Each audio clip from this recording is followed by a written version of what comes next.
Untuk saudara-saudara muslimku, masihkah engkau memuja-muja gurunda kalian ini?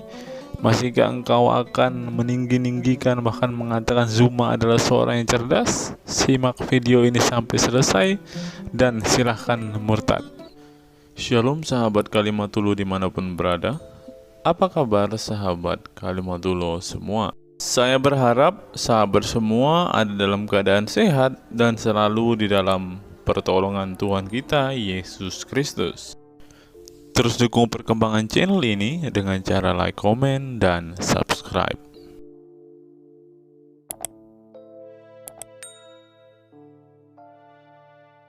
Sebelum kita masuk dan fokus membahas video kita hari ini, teman-teman, kita dengarkan kesaksian pujian dari Bang Kay dulu ya, teman-teman.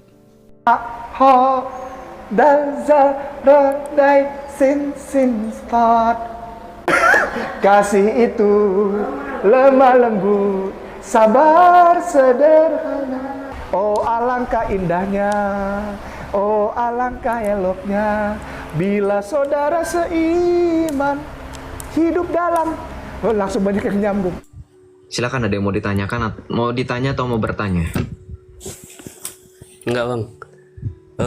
Enggak apa ya, sudah berarti turun. Sebelumnya ini dulu bang ya. Sebenarnya aku ini bukannya orang pintar ya bang ya, cuman mau meluruskan aja. Dengerin saya. Nengok video Kamu bang tadi. mau ditanya atau mau bertanya? Mau ditanya. Mau ditanya? Ya sudah, sekarang saya tanya sama kamu. Boleh? Ya, insya Allah. Boleh, oke. Sekarang saya tanya dulu, kamu Islam akidahnya apa? Islam akidahnya. Akidahnya ya bertuhannya kepada Tuhannya. Bertuhannya ke Tuhannya. Allah Tuhan Esa. kamu tuh siapa? Allah siapa? Allah Maha Esa. Allah Maha Esa. Allahmu ada berapa sifat? Allah ada 99 nama. Saya nggak nanya nama, saya nanya sifat. Sifat dan nama itu beda. Iya, namanya menggantungkan sifatnya. Namanya menggantungkan sifatnya. Terus buat apa ada wujud kidam bako? Apa? Tunggu, Buat apa ada Allah wujud kidam bako? Ini dulu, aku klarifikasi dulu. Aku bukan orang-orang Gak jago. perlu klarifikasi, kita fokus karena kamu sudah menjawab. Kamu mau ditanya, maka pertanggungjawaban pilihanmu. Pertanggungjawabkan pilihanmu. Jawab saya, kalau kamu merasa bahwa 99 nama Allah itu juga termasuk sifat, lalu kenapa sifat Allah yang udah banyak ini harus ditambah dengan 20 sifat? Jawab. 20 sifat itu diambil dari 99 sifat bang, kalau kamu belajar. Kalau misalkan saya tanya kembali, kenapa dari 99 sifat hanya diambil 20 sifat? Itu sifat-sifat yang sangat mencerminkan Allah. Jadi yang Berarti lain itu juga sisanya nggak mencerminkan Allah. Allah. Perhatikan jawaban kamu menentukan bagaimana saya kejar logika kamu. Barusan kamu jawab 20 sifat itu yang sangat mencerminkan Allah. Berarti 79 sisanya bisa saya ambil kesimpulan tidak sama sekali mendekati sifat Allah. Begitu kesimpulannya. Bukan Perhatikan bang, jawaban makanya kamu. dengarkan dulu bang. Dengarkan dulu Saya ya. sudah dengarkan konsekuensi logisnya ketika Anda mengatakan dari 99 sifat diambil 20 sifat. Dan kamu katakan alasan diambil 20 sifat adalah sangat mendekati, sangat mencerminkan. Berarti sesuai dengan konsep logika yang sangat sederhana. Sisa dari 20 sifat yang sudah diambil ada 79. Nggak perlu dong saya pakai matematika rumus hitung-hitungan, nggak perlu. Tinggal ambil 99 dikurang 20 hasilnya 79. Sesuai dengan konsep logika yang sederhana, berarti 79 sifat yang tidak kamu katakan sebagai paling mendekati, berarti lawan kata dari paling mendekati apa? Tidak mendekati. Itu konsep yang sangat sederhana. Pernah sekolah? Kalau pernah sekolah harusnya Anda lebih berhati-hati dalam berbicara. Jawab yang benar. Pakai dalil. Saya nggak suka kalau masih berasumsi kayak gini, saya bisa. Jawab yang benar, pakai dalil. Kenapa harus 20 sifat dari 99 sifat? Yang wajib diketahui ada 20. Terus buat apa di Al-Quran ditulis ada 99? Al-Quran kalian buka. Pernah buka Al-Quranmu gak sih, bro? Open mic. Jangan mute. Pernah buka Al-Quran gak? Di Al-Quran itu di halaman paling depan, yang menyatu dengan cover, yang keras itu 99 nama, nggak 20. Kalau kalian bilang yang wajib diketahui hanya 20, kenapa di Al-Quran masih dicantolkan 90 Enggak, sifat? bukan wajib bang. Semuanya itu yang jawab juga yang harus diketahui. bawah yang jawab ya saya membaca yang jawab di bawah Jadi, dari Islam. Mendalami bang, mendalami. 99 ini wajib.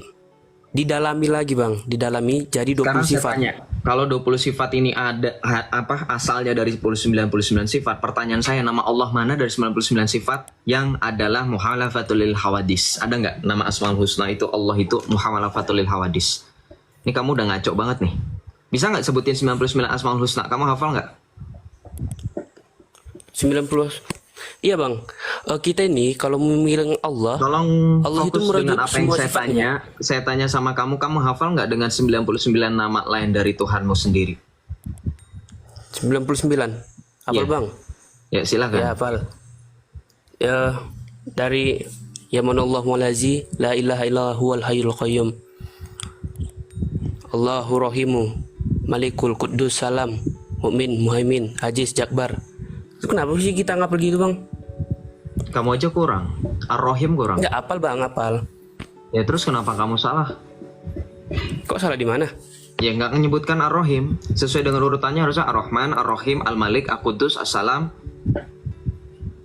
Kan udah kalau nggak salah. Enggak, kalau nggak salah kamu udah. Tadi saya mau tegur, Yaudah, cuman saya maaf bilangin aja. saya. Yaudah maaf. Maaf apa? Maaf saya ternyata bohong bahwa saya bilang saya hafal, ternyata saya tidak. Ya sudah. Saya hafal. Ya manusia sifatnya lupa bang. Tapi seingat saya bilang Rahim, Enggak. Rahman, Rahim. Kamu nggak pernah ini ya? Nggak pernah membaca Asmaul Husna dengan ini ya? Dengan nyanyian ya? Ya Allah, Ya Rahman, Ya Rahim, Ya Malik, Ya Quddus, Ya Salam, Ya Mu'min, Ya manu wallahul ladzi la ilaha illa huwa ketika saya sedang rahmanur berbicara rahim. mantra, kamu ikutan baca mantra, Al-Malikul nanti orang semua Quddus di sini pada Salamun kabur. Mu'minun Muhaiminun Tadi Hajizul giliran saya Jabbar. suruh baca, kamu ngalasannya banyak. Giliran saya baca, kamu malah ikutan saya baca. Saya paling nggak suka. Nggak usah jadi pahlawan kesorean. Tadi giliran disuruh baca, kamu bilang maaf. Giliran saya sudah bacakan kamu, saya ajarin kamu sok-sokan kayak pahlawan kesorean. Nggak jelas. Sekarang fokus, saya nggak mau kelamaan sama kamu nggak ada ininya. Dari 99 nama Allah, mana yang muhalafatul lil hawadisi?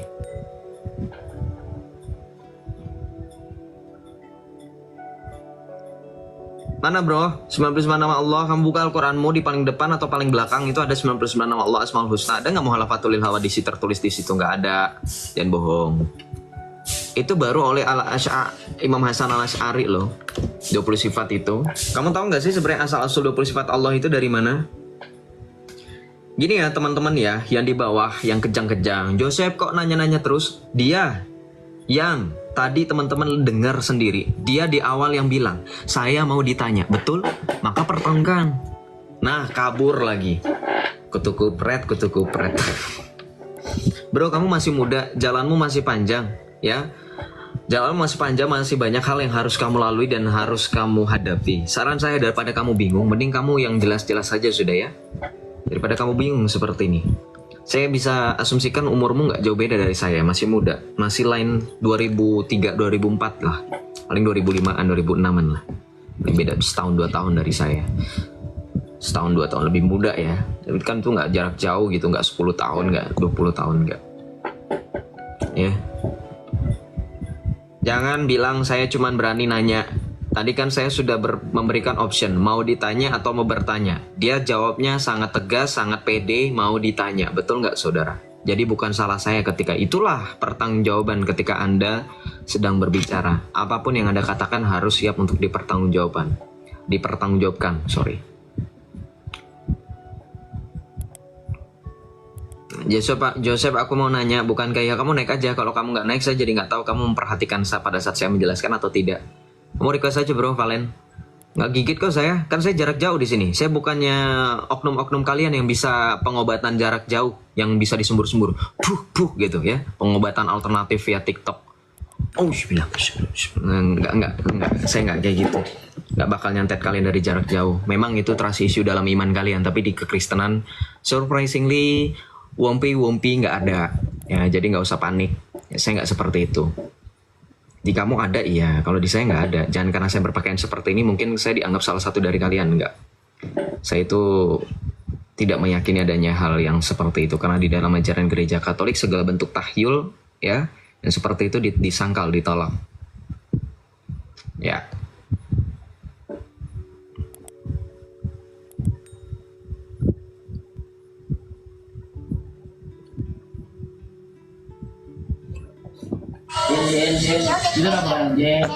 Halo bang. Halo, Ari. Bisa pindah sebentar? Kamu agak berisik.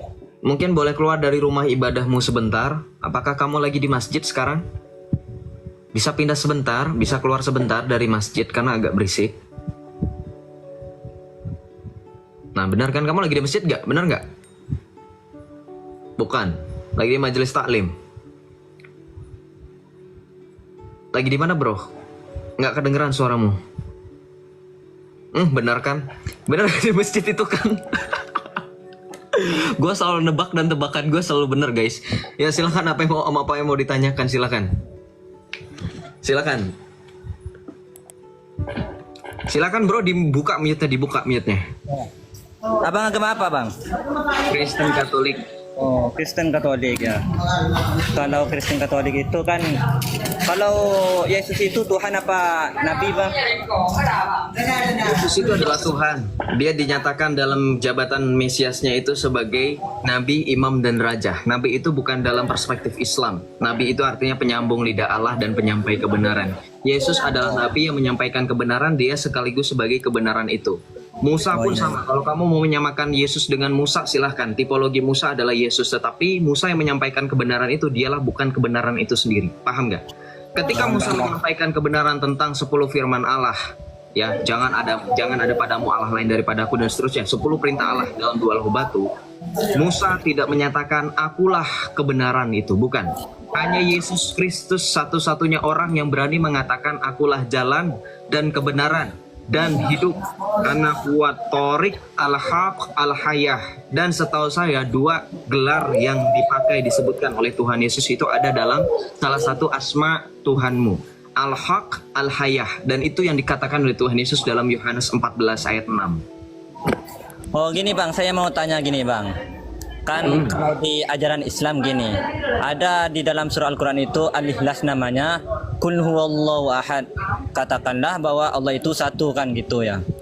Al-Ikhlas itu artinya surat apa bro? Surah Al-Ikhlas. Artinya apa? Al-Ikhlas. Artinya apa? Artinya apa? Yaitu Qul huwallahu ahad, itu sebuah surah bang. Kalau Saya tanya artinya. Jadi gini bro, fokus ya, sorry ya. Al-Baqarah arti suratnya surat apa itu? Itu kan ajami bang. Al-Baqarah artinya surat sapi betina, betul? Oh tidak bang, itu kan ajami. Artinya apa Baqarah itu? Kan gini, di apa di dalam Surah Al-Adiyat artinya kuda perang, betul? Gini, Wal-Adiyat dobha. Betul? Tunggu dulu bang, gini bang. Saya tanya arti surat Al-Ikhlas. Surat Al-Ikhlas itu artinya apa? Ya nanti saya jawab ya. Gini. Langsung aja kalau dijawab bro. Tunggu dulu bang. Kan gini. Kalau di dalam bahasa Arab itu ada kata-kata alamiah dan ajamiyah. Dan kata ajamiyah itu ada memang sebuah kalimat yang mana kalimat itu tidak mempunyai arti. Contohnya berarti Jibril. Jibril itu gak ada artinya bang. Sama dengan Al-Baqarah, Al-Ikhlas itu. Jadi gini bang, saya mau tanyakan ya. Kan ada kata-kata kul huwallahu ahad, lam yalid wa lam yulad. Nah, Allah itu tidak beranak dan tidak memperanakkan. Kan gini, kalau konsepnya Yesus itu memang Tuhan, kenapa Yesus itu dilahirkan? Sedangkan Tuhan itu maha kuasa. Berarti kalau Yesus itu Tuhan ya bang, kalau Yesus itu Tuhan berarti dia itu masih berkebutuhan pada ibunya gitu ya. Jadi apa ya, agak janggal lah kalau dikatakan Yesus itu Tuhan gitu. Lebih agak janggal lagi kamu bro. Sekarang saya tanya, kenapa Tuhanmu tidak beranak dan tidak diperanakan? Kamu tahu nggak jawabannya ada di mana? Oh jelas bang, kan Allah itu kuasa bang. Karena kamu pernah baca, udah nggak usah kebanyakan. Kita berbicara dalil, nggak usah terlalu banyak narasi daripada dalil. Pergunakan dalil dulu, yang lebih banyak baru narasi. Sekarang saya tanya, kamu pernah baca surah Al-An'am 101 nggak? Al-An'am. Nggak pernah. Nggak pernah?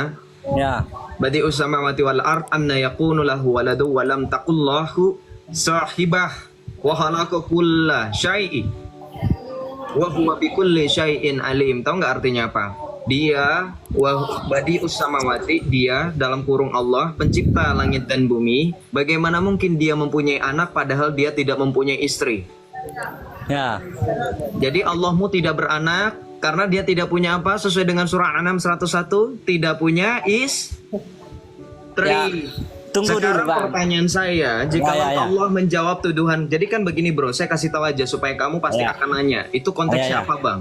Di ayat sebelumnya memang ada orang-orang yang katanya diceritakan bahwa ada orang-orang kafir yang mengatakan Allah itu punya anak. Ya, Al-Lata, Al-Uzza, Al-Manat adalah salah satu anak-anak salah dari sekian banyak anak-anaknya Allah gitu kan. Nah, Allah kemudian menjawab, dia menjawab, Badi'us samawati wal ard anna yakunu lahu waladu wa lam takunlah.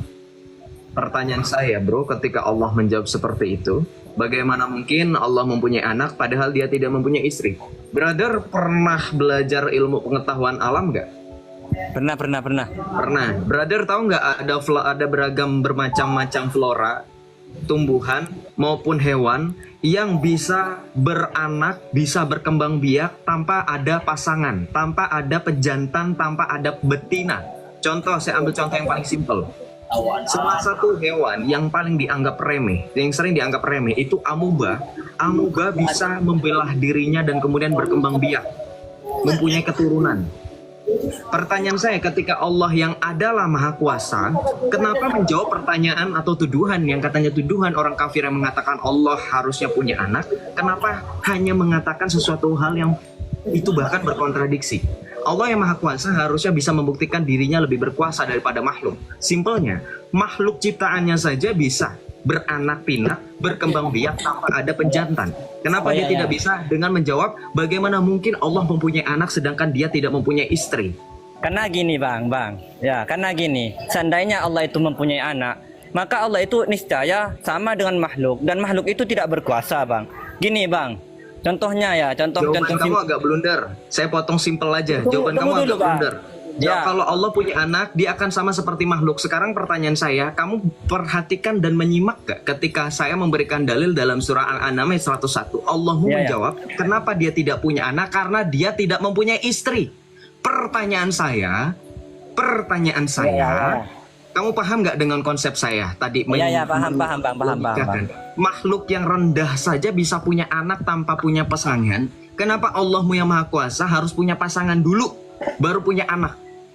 Oh, gini bang, kan lucu bang ya. Ini waktu saya kan ini ya, waktu bicara saya kan ya. Ya, silakan pakai dalil, bantah Al-Quran dengan dalilmu mungkin. Karena gini bang, karena Tuhan itu ya bang, sampean sudah pernah tahu kalau kitab Zabur, Injil, dan Taurat itu pernah dirubah oleh 4 seseorang ya.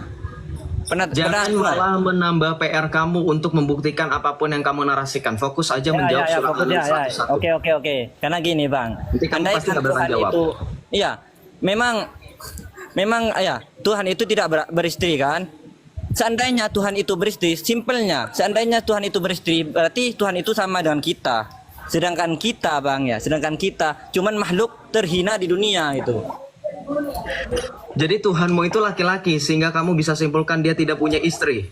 Perhatikan jawaban kamu. Itu kan kata sampean bang, Tuhan itu bukan kata sampean, memang itu terjemahan dalam Al-Quran Anda. Silakan dibuka. Badi'us samawati wal ard anna yakunu lahu waladu wa lam takullah sohibah. Sohibah di situ harusnya pasangan, sohib. Kenapa di situ dikatakan istri? Coba salahkan yang menerjemahkan itu. Gini bang, silakan buka Al-Quran terjemahan oleh Kementerian Agama. Kamu buka di situ, Kementerian Agama menerjemahkan kata sohibah itu bukan pasangan tetapi lebih spesifik sebagai istri. Pertanyaan saya, kalau kamu bahkan tadi terjebak dengan jawaban kamu dengan mengatakan bahwa Allah tidak punya istri, berarti sekarang secara tidak sadar kamu menyamakan Allah dengan kita yang adalah pria. Sehingga pasangan kita nanti disebut dengan istri. Ini ada bang. Kopok yo. Ya, ini kan waktu saya bang. Kenapa sampai yang nyocor? Tunggu ya. Mohon maaf ya bang. Tunggu, ini waktu blunder. Saya ya. Jangan blunder. Ya, kan ini waktu saya kan. Ini bang. Jangan blunder. Itu kan kata sampean Allah itu kenapa tidak punya anak? Karena beristri kan ya. Sedangkan bukan dalam kata saya bro, tolong jangan framing. Ini saya potong kenapa? Karena kamu nggak paham. Ini bukan kata saya. Sejak kapan Al-Quran itu kata Joseph? Al-Quran itu kata Tuhanmu dan yang menerjemahkan adalah tahu saya. Saya kan itu pengertian sampean. Sedangkan Al-Quran itu pengertian saya bro, bukan pengertian saya. Itu dari Tuhan memang dari Tuhan. Kamu pernah baca nggak? Makanya saya bilang begini bro. Baiknya kamu sekarang buka Al-Quran sekarang. Kamu kan lagi di majelis taklim. Masa di musola di masjid nggak ada Al-Quran? Buka Al-Quran sekarang kamu buktikan. Badi'us samawati wal ard, buka surah Al-An'am 101. Dibuka. Dibuka.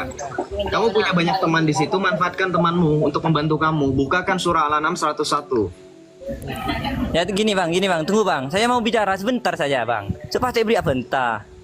Gini ya. Saya mau bicara dulu ya sebentar ya. Ya, kini ngaki colon je. Ya, saya mau bicara sebentar ya. Gini, karena konsep Al-Quran itu ya bang. Kenapa Al-Quran itu diturunkan kepada Nabi Muhammad? Nah, karena ya dulu ketika zamannya Nabi Muhammad itu memang lagi apa?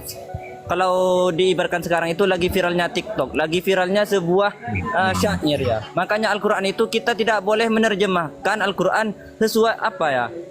Dengan pengetahuan kita. Memang ada majas ya. Di kitab belago itu ada majas nukson, ada majas lugawi, ada. Itu ada semua majas, Bang. Jadi ketika sampean mau mengibarkan sebuah sahiban itu pada sebuah pasangan, salah kaprah sampean, Bang, gitu.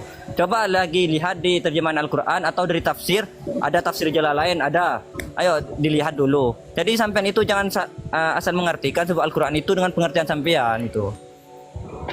Dah, sekarang waktu saya menjelaskan. Ngerti majas nggak? Bro, ngerti majas nggak? Begini ya.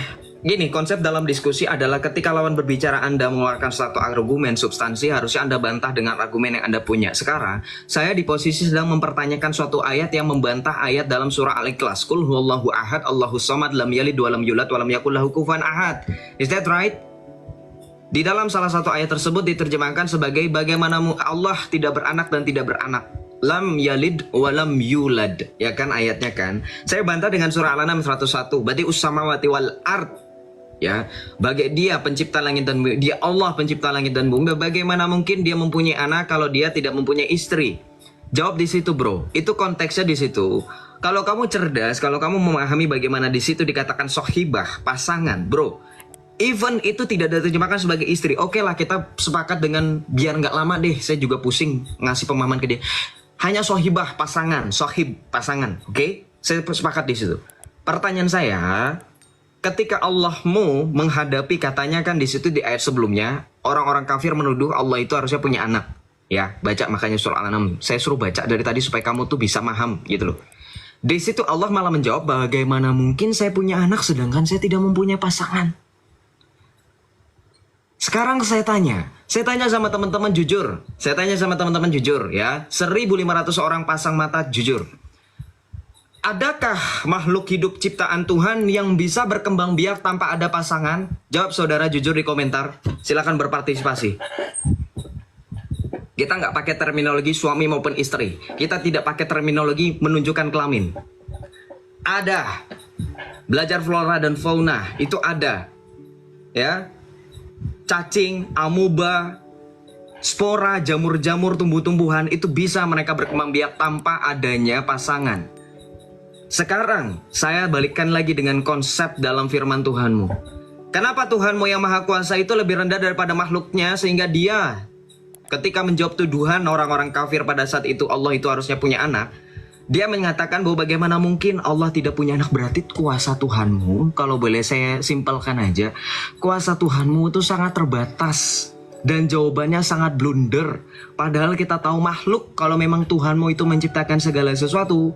Seperti dalam dalil yang dalam ayatnya di situ dikatakan, Badi'us samawati wal ard, Allah adalah pencipta langit dan bumi. Bagaimana mungkin dia tidak tahu bahwa di antara ciptaan-ciptaannya ada yang bisa berkembang biak tanpa adanya pasangan.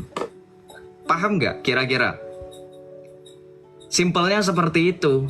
Jadi kalau kamu jawab pakai majas, pakai tafsir, harusnya kamu yang menyediakan provide kami information. Tafsir mana? Tafsir Al-Muyassar dari Madinah, silahkan pakai. Tafsirnya Ibnu Katsir, silahkan pakai. Dan itu bukan beban pembuktian dari saya, beban pembuktiannya dari kamu. Karena saya mengajukan itu harusnya kamu bantah dengan dalil, bukannya saya yang bantah. Ya, bukannya saya yang bantah. Bahkan sebenarnya bro, lebih hebat lagi kalau kita melihat kisah Nabi.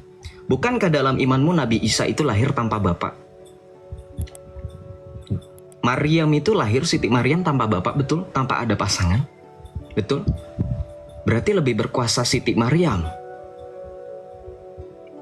Paham gak kira-kira? When your God said, ketika Tuhanmu berkata, bagaimana mungkin saya punya anak jikalau saya tidak mempunyai istri?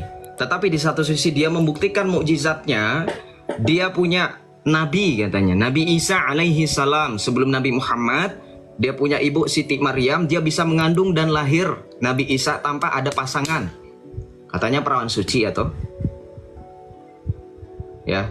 Kenapa bisa Siti Maryam saja yang tanpa pasangan bisa punya anak? Kenapa Allahmu justru kayaknya I'm not possible guys, saya nggak mampu guys, kayak lagi ngomong kayak gitu.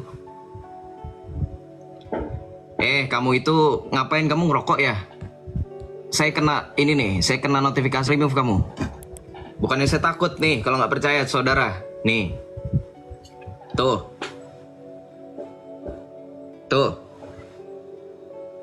ngapain dia tadi? Saya lagi nggak lihat, saya lagi fokus sambil merem-merem. Ngapain dia tadi teman-teman? Ada asap itu kah? Ada asap itu? SBT. Jangan sengaja ya. Kalau kamu tidak bisa menjawab, lebih baik kamu turun daripada kamu harus menyebabkan room saya rungkat kamu. Nggak tanggung jawab, bukannya menjawab malah seperti itu. Kita lanjut ya. Saya kalau naikin kamu yang kena, ya yang jadi risiko itu. Kamu kalau nggak bisa jawab, lebih baik kamu nggak bisa turun daripada kamu harus ini. Padahal tadi kita lihat itu beramean ya. Teman-temannya nggak ada yang bantuin itu, sesama anak pondok. Saya sendiri loh. There's no one behind me. Selain Tuhan dan Allah saya menjadi latar belakang di sini. Yesus. Halo, selamat malam. Shalom, Maman RCB. Wah, saya pikir perempuan. Salam kenal abangku, semuanya penonton di sini. Iya, salam kenal. Tadi saya dengar sedikit perbincangan, diskusi entah apapun itu.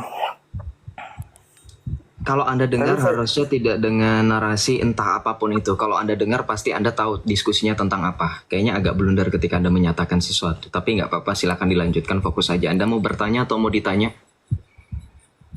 Kenapa orang Kristen itu Tuhannya Yesus, Bang?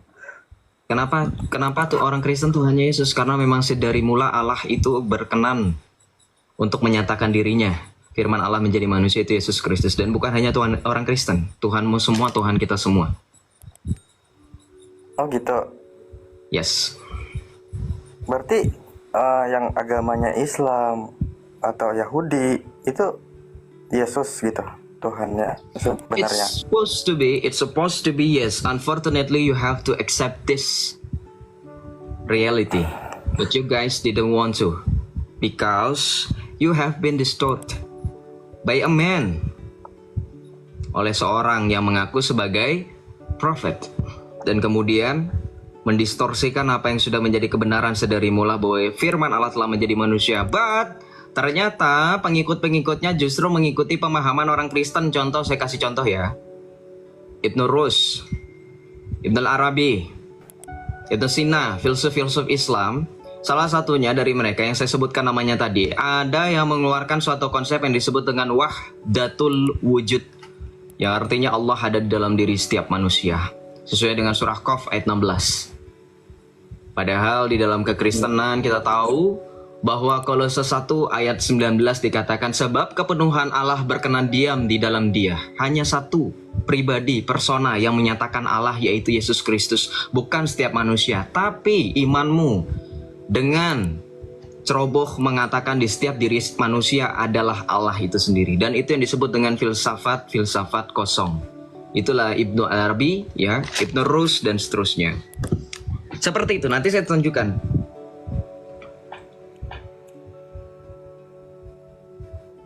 Oke. Berarti nggak harus Kristen dong Tuhannya Yesus gitu, Bang, maksudnya? Maksudnya? Boleh diulang pertanyaannya? Berarti nggak harus agama Kristen dong Tuhannya Yesus? Markus 16 ayat 16, barang siapa percaya dan dibaptis, dia diselamatkan. Barang siapa tidak dibaptis, ia dihukum dan binasa.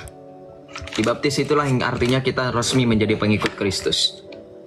Ya, kalau kamu sudah tahu bahwa Yesus satu-satunya jalan dan keselamatan itu sendiri, dan kamu menolak rancangan keselamatan yang telah Allah berikan dan Allah nyatakan melalui perantaran putranya yang tunggal Tuhan kita Yesus Kristus sesuai dengan Yohanes 3 ayat 16, ya kamu binasa dalam dosa-dosamu kalau kamu sudah tahu dan kamu malah menolak itu.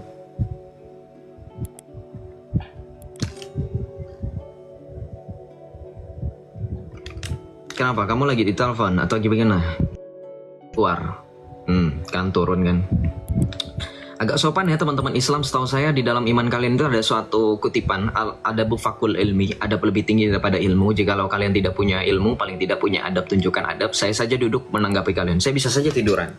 Ini saya sedang duduk, saya bisa saja tiduran. Tapi karena saya punya tanggung jawab sebagai seorang host, dan juga saya menjelaskan, saya menghargai siapa saja yang bertanya atau siapa saja yang naik, maka saya duduk saat ini. Bagaimana kita berdiskusi kalau misalkan lawan bicara kita tidak sopan ya, agak. Salam bang, Bang Joseph Albert Mikael. Shalom XYZBCA, saya nggak tahu nama aslimu siapa, silakan. Iya bang, saya cuma mau nanya. Apa itu? Masih ada bingung bang tentang Yesus itu Allah. Kamu itu. Islam atau Kristen? Saya Islam bang, tapi saya punya teman, dia ngejelasin tentang Katolik ya, tentang Yesus. Saya masih bingung, saya kepengen belajar aja sih, nggak ada apa mau didebatkan, mau bertanya aja bang. Oke. Iya, mau bertanya apa? Maksudnya pertanyaan apa? Sebelum kamu tutup mic, pertanyaannya apa?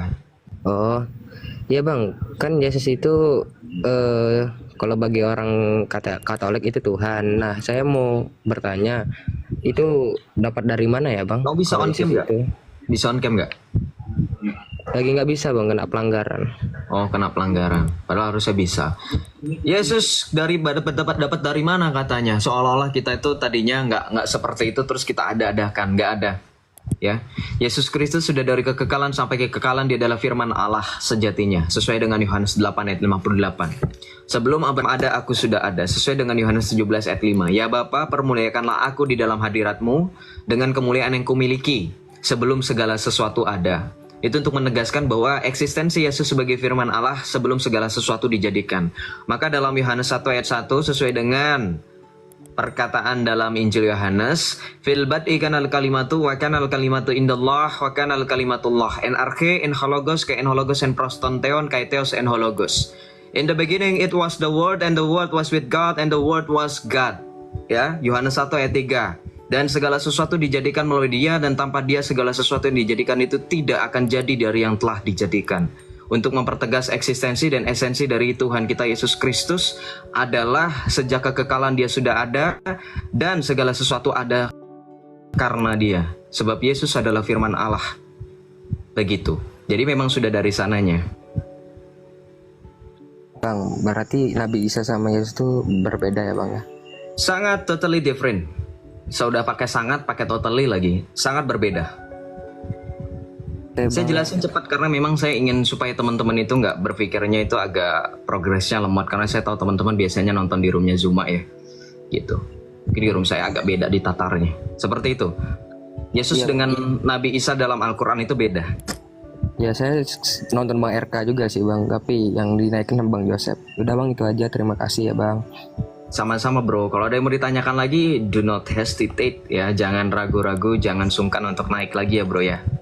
Oke siap Bang Joseph, terima kasih, selamat malam. Thank you, God bless, semoga Tuhan menuntun kamu kepada jalan kebenaran ya. Si Joseph, apa ini? Ada yang bilang apa ini? Kamu typing apa ini? Ulil Amri. Kocak kamu. Si Joseph murtad karena malah sholat terutama subuh, kamu nggak tahu ya? Di ibadahnya orang Katolik itu ada ibadah harian. Ada ibadah harian yang disebut dengan brevier, dan itu termasuk 7. Ya, lebih 2 kali lebih daripada bukan 2 kali, sorry. Plus 2 daripada apa yang kalian imani. Itu pun kalian belum tentu 5-5-nya kalian jalanin. Jangan munafik. Saudara, saya tidak menghina siapapun. Sekarang kita berbicara fakta. Mereka punya rumah ibadah setiap 200 meter, betul? Paling tidak 300 meter. Saudara pernah tengok gak? Pada saat 5 waktu itu, di antara 5 waktu itu yang paling ramai mana? Kapan? Paling penuh 1 saf, 2 saf. Kalau enggak pada saat sholat Jumat. Kalau kami, karena kami ibadah itu, ya, tidak perlu diketahui oleh orang banyak. Makanya kalian nggak tahu kan, ada brevier, ya. Itu fakta bro. Ya. Misa pun sebenarnya banyak loh misa itu.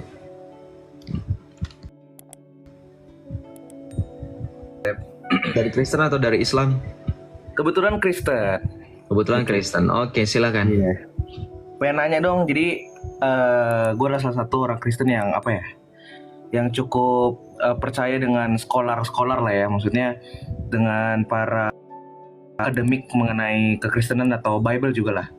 Nah, mengenai Bible ini, kekristenan ya, menurut Bang Joseph sendiri, apakah Bible itu infallible atau tidak? Bible infallible atau enggak? Otoritas gereja yang infallible, yang menjadikan kita harus percaya dengan Alkitab. Oke, mungkin next question mungkin ya. Di Alkitab sendiri, menurut Bang Joseph ini, apakah ada kontradiksi satu sama lain atau tidak? Misalnya ya, yang paling gampang itu apakah Tuhan mengubah pikirannya atau tidak? Gitu kan, salah satu juga. Sesuai dengan jawaban yang pertama, jika gereja yang adalah infallible dan Alkitab membuatnya jadi demikian, maka ya sudah. Jadi menurut Bang Joseph, gereja otoritas utama, bisa dibilang. Yes, karena Tuhan Yesus tidak memberikan Alkitab. Tuhan Yesus pertama mendirikan gereja, dan di dalam otoritas gereja itulah kemudian dikanonkan Alkitab. Betul begitu teman-teman semuanya? Setuju. Ya sudah. Oke, jadi apa yang terjadi pada apa kanonnya Alkitab itu, maksudnya selama ini kan ya memang gereja lah yang bikin ini ya, yang bikin kanonnya yang ada sekarang gitu, dan berarti Bang Joseph mengikut apa kata gereja basically.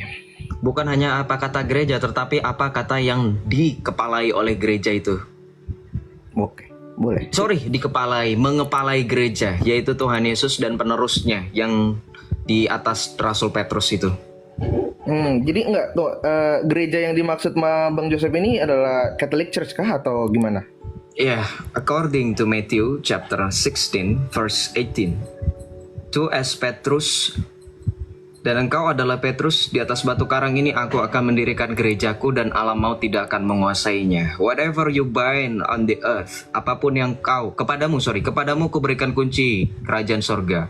Apa yang kau ikat di bumi akan terikat di sorga, dan apa yang kau lepaskan di bumi akan terlepas di sorga. Yes, I believe in that authority. I see. Oke. Thank you jawabannya. Ya, karena kalau misalkan gereja yang didirikan oleh Tuhan Yesus itu kan dia bilang the gates of hell, bahkan kalau dalam terjemahan bahasa Inggrisnya. Kalau kita kan disebut dalam TLA itu kan alam maut tidak akan menguasainya. Itu untuk lebih mempertegas lagi bahwa kuasa yang diberikan Tuhan Yesus, yaitu kepada gereja yang didirikannya Rasul Petrus, itu yang menyebabkan kita percaya dengan pengajaran gereja. Itulah sebab kita berani mengatakan extra ecclesia nulla salus, di luar gereja Katolik tidak ada keselamatan. Kenapa? Saya sering bilang, kenapa harus gereja? Ya sama seperti Allah menyelamatkan bangsa pada saat di zaman Noah, di mana Allah ya kan mendatangkan air bah itu, kemudian Allah menyediakan bahtera keselamatan yang didirikan oleh Noah. Hanya ada satu bahtera yang didirikan oleh Allah melalui Noah, gitu. Bukan ada bahtera-bahtera lain. Kalau misalkan kita berbicara kekristenan di luar Katolik, ya kita menghargai mereka sebagai saudara-saudari yang terpisah, yang mereka dengan kemampuan mereka sendiri memisahkan diri, dan mereka membangun sampan-sampan mereka masing-masing, dan bersama-sama kita terombang-ambing. Namun dalam kesadaran mereka dengan penuh, akhirnya mereka mengakui bahwa satu-satunya keselamatan hanya ada di dalam bahtera yang teguh yang tadi didirikan oleh Tuhan Yesus, dan memberikan otoritasnya kepada nahkoda, yaitu adalah Rasul Petrus. Dan siapa dia? Penerus dari Rasul Petrus. Apakah Tuhan Yesus juga kepala gereja? Dia adalah kapten. Dia adalah kepala dari gereja yang tidak terlihat. Efesus 1 ayat 20 sampai dengan 23 dibaca tolong, untuk menjelaskan bagaimana pemahaman gereja itu. Gereja yang adalah kepenuhan Dia yang memenuhi segala sesuatu, dan Kristus telah diserahkan kepada gereja sebagai kepala. Jadi tegaslah kalau kita berbicara mengenai otoritas, Tuhan Yesus sudah sangat jelas memberikan otoritas gereja, bukan Alkitab. Makanya kalau gereja yang tidak bisa salah infallible ini, karena Tuhan Yesus menyertai sampai akhir zaman, Dia mengkanon Alkitab, maka otomatis produknya tidak bisa salah. Maka otomatis magisterium yang ada di dalam gereja juga tidak bisa salah. Dalam apa? Dalam pengajaran iman dan moral. Itu sebab ketika berbicara mengenai Alkitab, sudah yakin atau belum orang Kristen? Sudah. Makanya orang-orang Katolik cenderung menghindari perdebatan yang katanya orang-orang dari server seberang itu meyakini diri mereka sebagai kritik teks. Karena gereja Katolik sedari mula sudah menelusuri, sudah meneliti, sesuai dengan 1 Yohanes 1 ayat 1 kita baca. Rasul Yohanes menuliskan surat yang pertama bab 1 ayat 1. 1 Yohanes 1 ayat 1. Perikopnya kesaksian Rasul tentang firman hidup. Apa yang telah ada sejak semula, yang telah kami dengar, yang telah kami lihat dengan mata kami, yang telah kami saksikan, dan yang telah kami raba dengan tangan kami tentang firman hidup, itulah yang kami tuliskan kepadamu. Jadi gereja berdasarkan karunia Roh Kudus, berdasarkan pengilhaman Roh Kudus, maka gereja tahu mana tulisan-tulisan yang didasari pada ilham Roh Kudus dan penulisan dari para rasul yang adalah kesaksian mereka tentang firman hidup itu sendiri.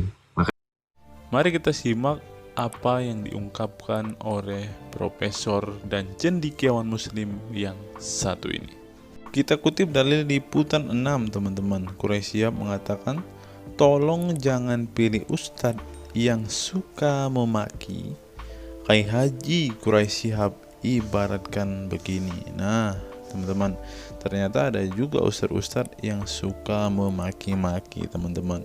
Bisa jadi ini adalah salah satu oknum yang dikatakan oleh Habib Kribo tadi, teman-teman, di mana mereka seakan-akan orang yang paling beriman, paling beragama, dengan kepalanya ada titik hitam dan juga jenggotnya sampai panjang ke lantai, kata Habib Kribo tadi kan, teman-teman.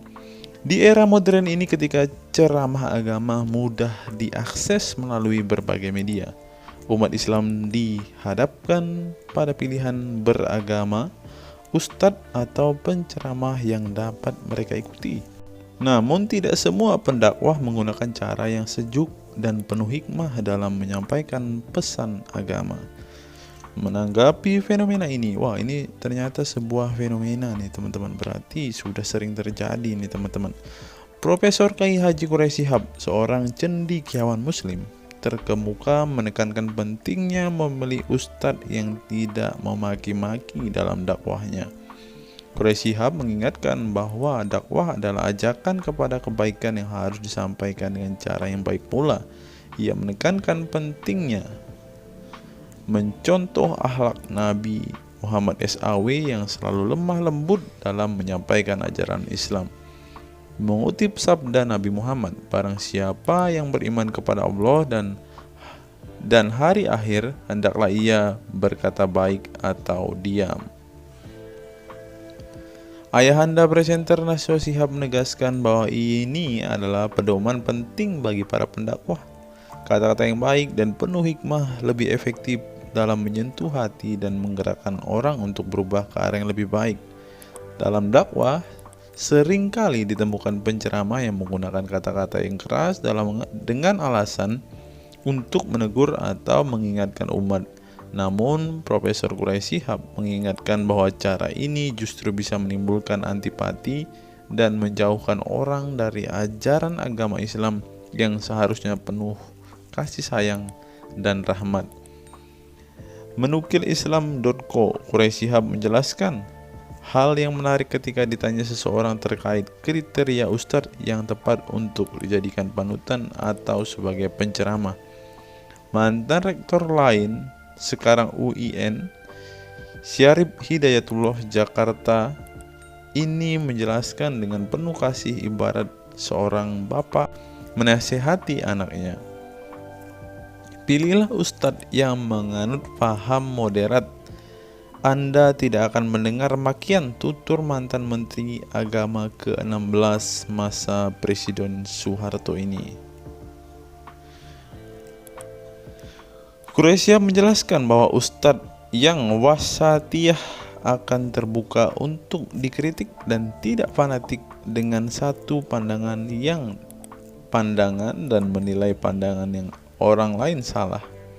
Quraisy Shihab menjelaskan bahwa ustadz wasatiyah akan terbuka untuk dikritik dan tidak fanatik dengan satu pandangan dan menilai pandangan orang lain salah. Ustadz yang wasatiyah memahami bahwa jalan menuju agama itu besar dan memiliki jalan-jalan kecil untuk menuju jalan besar itu. Karena dalam rincian ajaran agama yang Tuhan tanyakan adalah hasilnya, misalnya 5 tambah 5, 10. Tapi bisa juga 7 tambah 3, lanjutnya. Salah satu ciri ustadz yang wasatiyah menurutnya adalah berpengetahuan luas. Ustadz yang berpengetahuan luas akan mampu menilai dan menghargai suatu pendapat, sedangkan ustadz yang sempit pengetahuannya akan mudah menyalahkan. Semakin luas pengetahuan seseorang, semakin besar toleransinya. Semakin sempit, semakin bodoh tandasnya. Nah, teman-teman muslim, silahkan kalian mau milih ustadz yang modelnya seperti ini. Karena ustadz yang berilmu itu seperti yang dikatakan oleh Bapak Quraisy Shihab ini, bahwa mereka pasti adalah orang yang sangat toleransi. Tetapi jika ustadzmu kamu dapati tidak bisa bertoleransi atau orang yang intoleran, maka mereka bisa dikatakan ustadz yang BODOH, kata Quraisy Shihab. Nah, pertanyaannya adalah, apakah Zuma termasuk standar ustadz yang baik atau ustadz yang toleran? Mari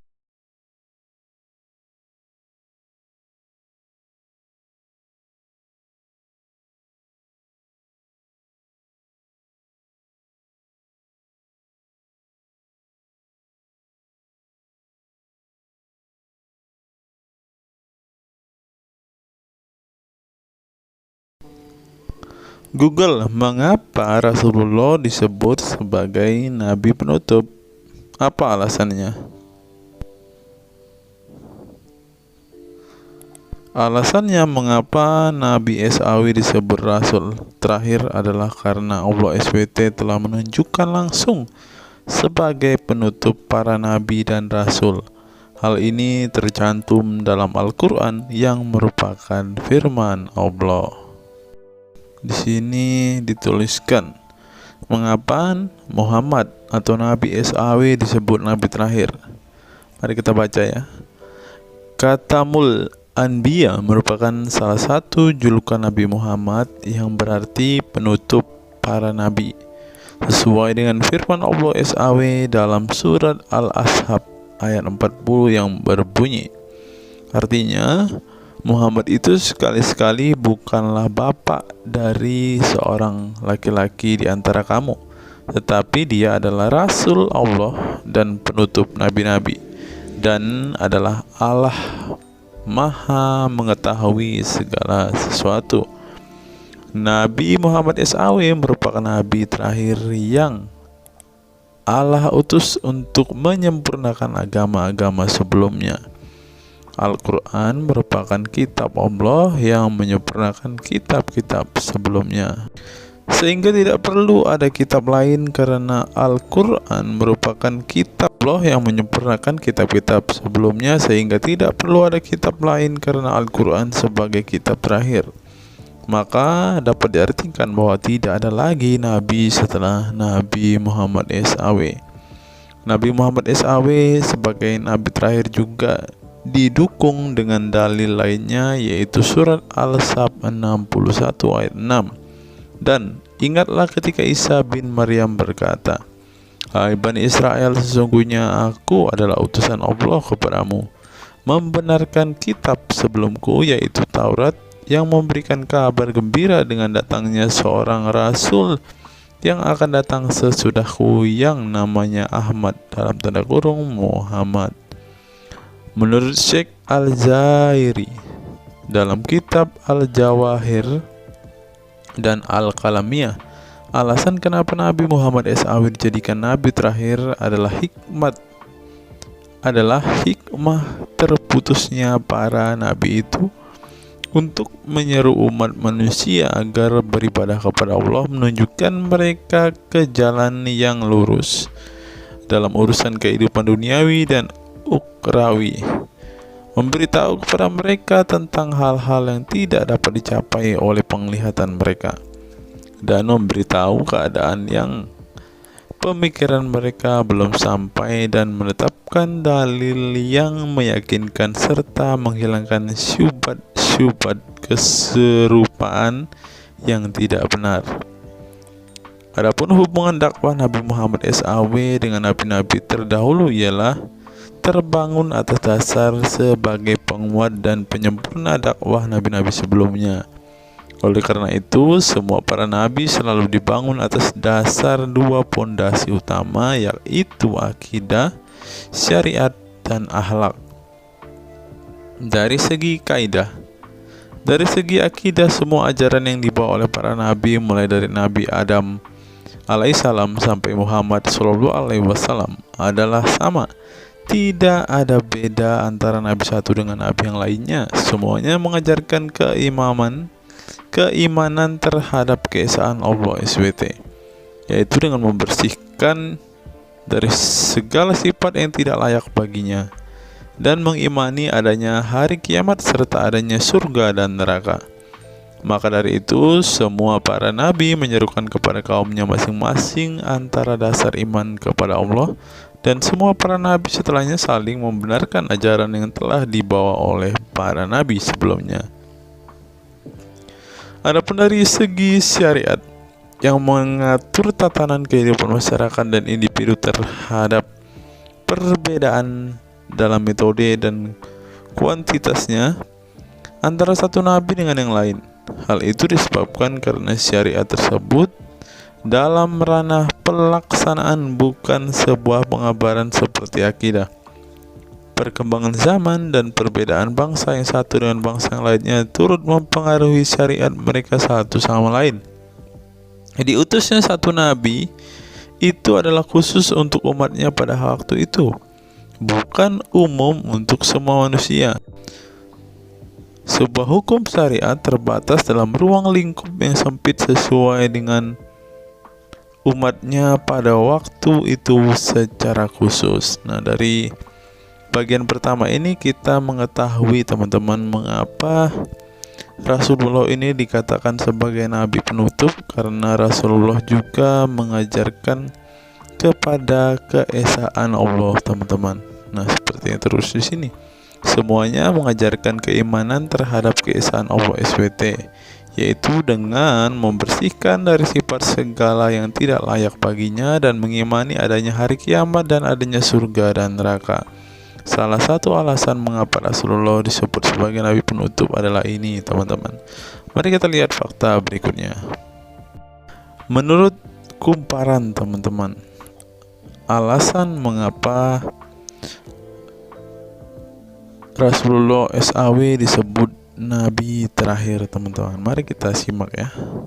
Saya berharap teman-teman tidak bosan mendengar setiap fakta-fakta yang kita bukakan ini, karena dengan melihat fakta-fakta ini setidaknya kita belajar, teman-teman, dan dapat memaklumi mengapa sih saudara-saudara muslim kita itu sangat-sangat menjunjung tinggi Rasulullah, teman-teman. Mari kita simak. Nabi Muhammad SAW adalah nabi yang ke-25 dalam Al-Quran. Sebagai umat Islam, kita diwajibkan mempercayai bahwa tidak ada rasul lain setelah kematian Nabi Muhammad SAW. Sebenarnya mengapa Nabi SAW disebut Rasul terakhir? Bukan tanpa alasan Allah SWT memilih Nabi Muhammad SAW sebagai Rasul terakhir, sehingga kita dilarang untuk mempercayai bahwa adanya Rasul setelah Nabi Muhammad SAW meninggal dunia, bahkan sampai memiliki cara pandang berbeda dengan beliau. Nah, jadi teman-teman kita, saudara-saudara kita tidak percaya ada Nabi setelah Nabi Muhammad, teman-teman. Terlebih ada yang nabi yang membawa ajaran-ajaran yang berbeda dari apa yang diajarkan oleh Rasulullah. Berikutnya, alasan dibalik Nabi Muhammad SAW disebut Rasul terakhir. Nabi Muhammad SAW ditunjuk menjadi Rasul terakhir Allah SWT dan mendapatkan Al-Quran yang merupakan kitab sempurna dari kitab-kitab sebelumnya. Nah, mereka percaya juga kitab mereka adalah kitab yang paling sempurna, karena kitab-kitab sebelumnya tidak sempurna, maka disempurnakan oleh Al-Quran, teman-teman. Artinya, wahyu yang sudah diterima Nabi Muhammad SAW sudah terputus sejak beliau meninggal dunia. Ibnu Katsir menjelaskan, ini merupakan nikmat Allah Subhanahu wa Ta'ala yang terbesar atas umat ini. Allah Subhanahu wa Ta'ala telah menyempurnakan untuk mereka agama mereka, sehingga mereka tidak lagi membutuhkan agama selain agama mereka. Mereka tidak pula membutuhkan nabi selain nabi mereka. Oleh karena itu Allah Subhanahu wa taala menjadikannya sebagai penutup para nabi.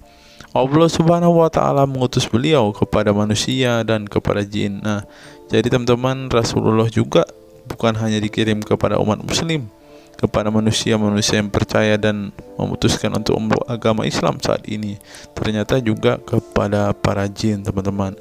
Allah Subhanahu wa taala berfirman, artinya Muhammad itu sekali-kali bukanlah bapak dari seorang laki-laki di antara kamu, tetapi dia adalah Rasulullah dan penutup nabi-nabi, dan adalah Allah Maha mengetahui segala sesuatu. Dikutip dari buku situs-situs dalam Al-Quran oleh Syarifuddin El-Fikri, para ahli bahasa memberikan makna terhadap kata ma dalam surat Al-Ahzab ayat 40 dengan al-istitsaku wal ma'u, yang artinya memastikan dan menolak sesuatu. Sehingga Al-Quran menyebutkan bahwa Nabi Muhammad SAW sebagai khatam an-nabiyin, artinya pasti tidak ragu beliau seorang nabi terakhir dan menolak orang mengaku di kemudian hari. Adapun alasan dibalik Nabi Muhammad SAW sebagai Rasul terakhir dijelaskan oleh Syekh Al-Zairi dalam Al-Jawahir Al-Kalamiyah.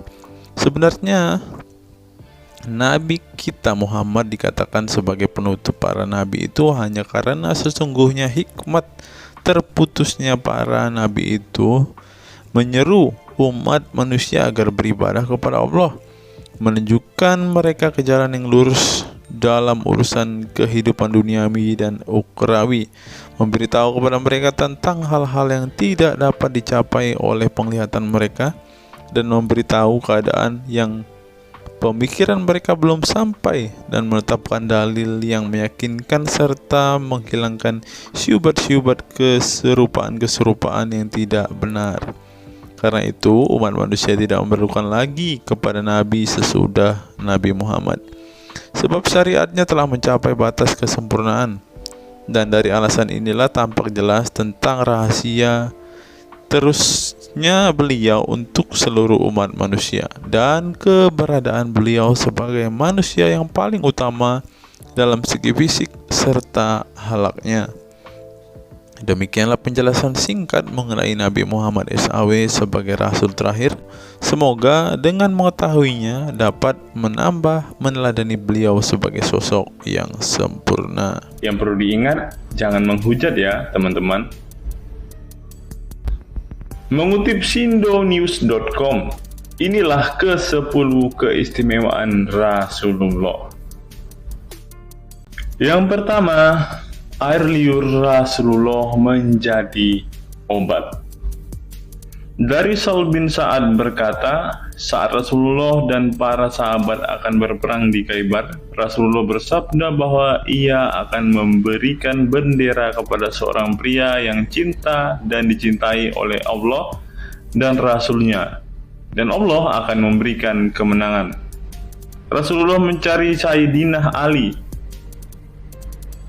akan tetapi para sahabat mengatakan bahwa Ali sedang mengalami sakit mata. Rasulullah memerintah para sahabat untuk mendatangkan Ali kepada beliau. Kemudian Rasulullah meludahi kedua matanya dan mendoakannya. Seketika itu sakit matanya sembuh seakan-akan tidak ada bekas sakit sebelumnya. Kemudian sahabat Talq bin Ali mengaku pernah digigit kalajengking di kakinya. Lalu Nabi meludahi kakinya dan mengusapnya. Seketika hilang sakit dan berhenti darahnya keluar. Talq bin Ali mengatakan, aku digigit oleh kalajengking ketika aku di dekat Nabi Muhammad, lalu beliau meludahi kakiku dan mengusapnya. Yang kedua, rambut beliau membawa berkah. Sahabat Khalid bin Walid radhiyallahu anhu tak pernah kalah di medan perang. Di setiap perang, Khalid selalu meraih kemenangan dan membuat nyali musuh ketakutan. Ternyata penyebabnya tak lepas dari keberkahan rambut Nabi Muhammad yang selalu dia bawa ketika perang. Rambut beliau juga dijadikan sebagai obat bagi orang sakit. Yang ketiga, keringat Nabi Muhammad menjadi minyak wangi. Anas bin Malik menceritakan keberkahan keringat Nabi Muhammad sebagai minyak wangi. Beliau mengatakan, Nabi masuk ke rumah kami dan beliau qailullah, tidur siang di tempat kami. Ketika tidur itu, Nabi berkeringat, kemudian ibuku datang membawa botol dan keringat Nabi Muhammad ditampung ke dalam botol itu. Kemudian ketika Nabi bangun dari tidurnya, beliau bertanya kepada ibuku, "Wahai Ummu Sulaim, apa yang sedang engkau perbuat?" Ummu Sulaim mengatakan, "Ini keringatmu, wahai Rasulullah. Aku jadikan minyak wangi, dan ini adalah minyak wangi yang paling wangi." Yang keempat, tidak memiliki bayangan.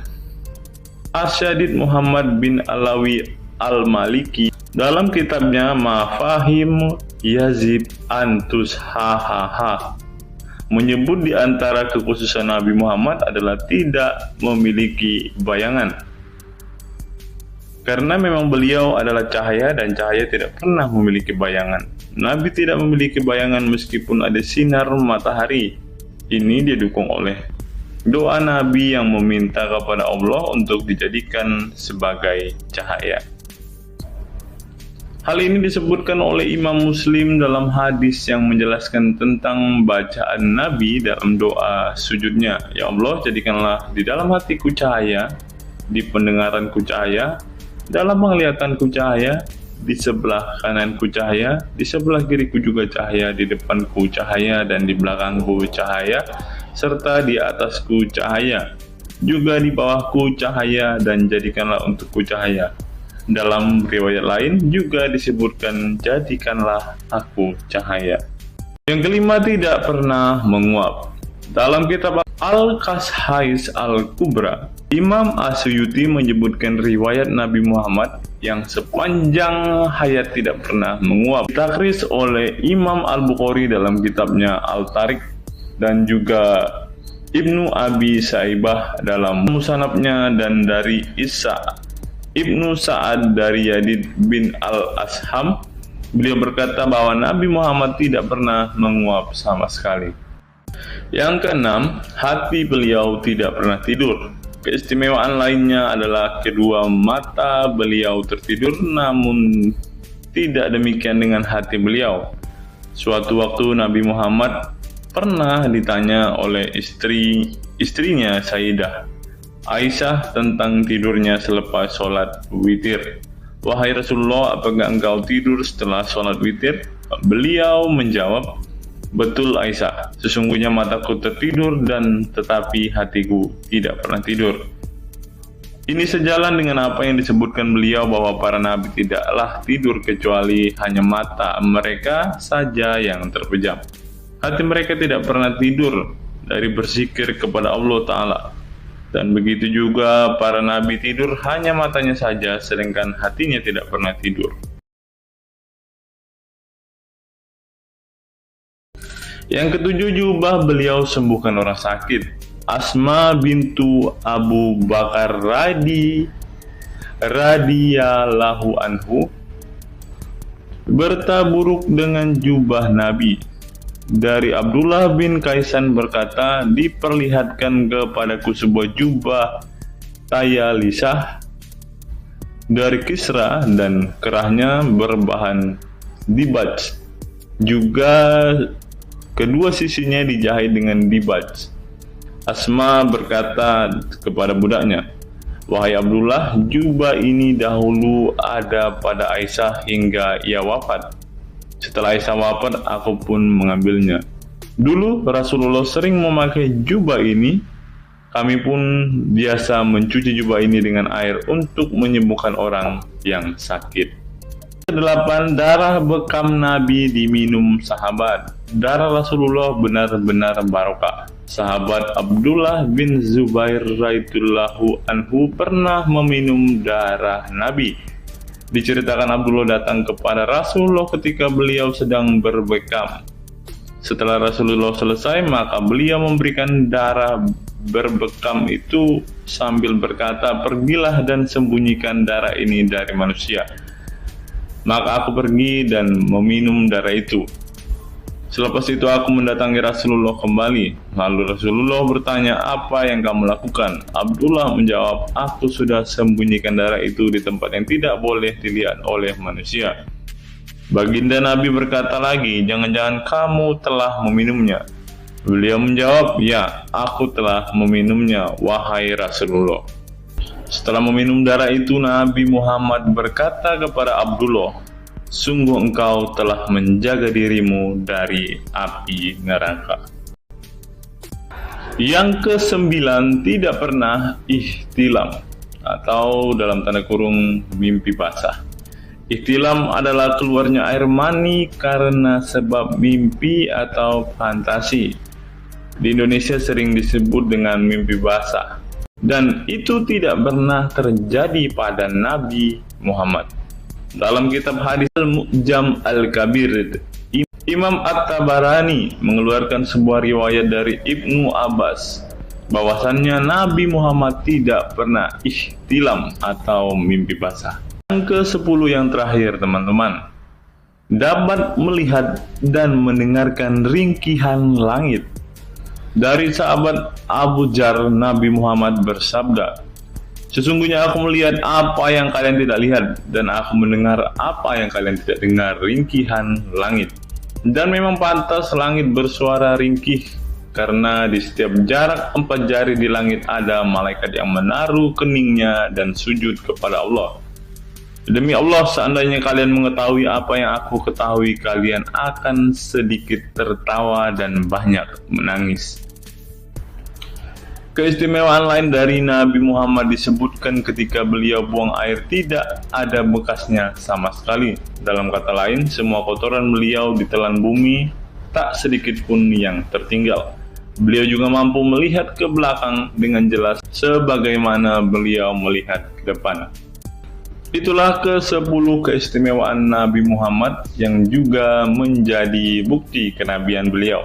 Rasulullah adalah manusia sebagaimana umatnya, akan tetapi Allah menjadikan beliau sebagai manusia yang tidak seperti manusia pada umumnya.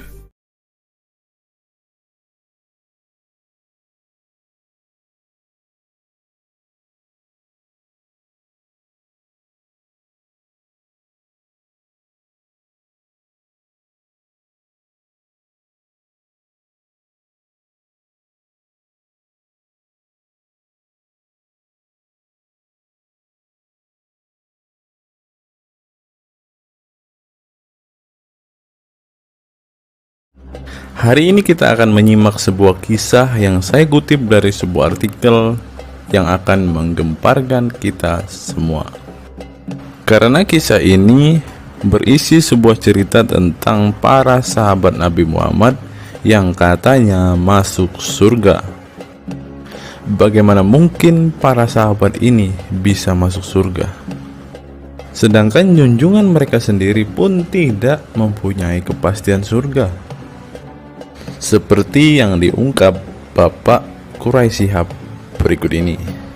Tidak benar, saya ulangi, tidak benar bahwa Nabi Muhammad sudah dapat jaminan surga. Mendengar apa yang dikatakan Bapak Quraisy Shihab tadi, jelaslah bahwa Rasulullah pun tidak pasti masuk surga. Bagaimana mungkin para sahabat masuk surga jika sang junjungan sendiri tidak punya kepastian surga? Memang sedikit aneh sih teman-teman. Nabi tidak pasti masuk surga, tapi para sahabat masuk surga. Mungkinkah para sahabat lebih baik dari sang Nabi? Untuk itu, mari kita simak kisah para sahabat Nabi berikut ini dan temukan alasan mengapa mereka bisa masuk surga. Kisah sahabat Nabi Muhammad SAW yang dijamin masuk surga oleh Allah SWT. Semua manusia pasti menginginkan masuk surga Allah SWT, namun tidak semua jiwa bisa masuk surga. Ada banyak tantangan dan perjalanan yang sangat panjang yang harus dihadapi umat Islam hingga mendapat kesempatan ala SWT untuk masuk surga. Itu juga belum tentu langsung masuk surga. Mungkin harus ke neraka untuk menghapus dosa-dosa terlebih dahulu. Meski demikian, kita bisa belajar dari kisah sahabat Nabi Muhammad SAW yang dijamin masuk surga Allah. Mereka tidak begitu saja mendapat tempat yang keindahannya kekal abadi. Berbagai ujian keimanan dan fisik dalam mengarungi kehidupan mereka di jalan Allah SWT. Siapa sajakah sahabat Nabi SAW yang dijamin masuk surga? Simak selengkapnya dalam ulasan berikut ini. Kisah sahabat Nabi Muhammad SAW yang dijamin masuk surga. Dalam sebuah hadis terdapat 10 sahabat Nabi SAW yang masuk surga. Hadis tersebut berasal dari Abdurrahman bin Auf radhiyallahu anhu. Ia berkata, Rasulullah Shallallahu Alaihi Wasallam bersabda, adapun kisah 10 sahabat Nabi yang dijamin masuk surga yang dikutip dari buku biografi 10 sahabat Nabi yang dijamin masuk surga karya Sujai Fadil 2020. Yang pertama, Abu Bakar As-Siddiq. Abu Bakar As-Siddiq dikenal sebagai manusia terbaik setelah Nabi Muhammad SAW. Beliaulah orang pertama yang beriman kepada Nabi SAW, menemaninya dan membenarkan perkataannya. Ketika Nabi Muhammad SAW meninggal dunia, beliaulah yang dipilih menjadi imam dan melanjutkan kepemimpinan sebagai khalifah.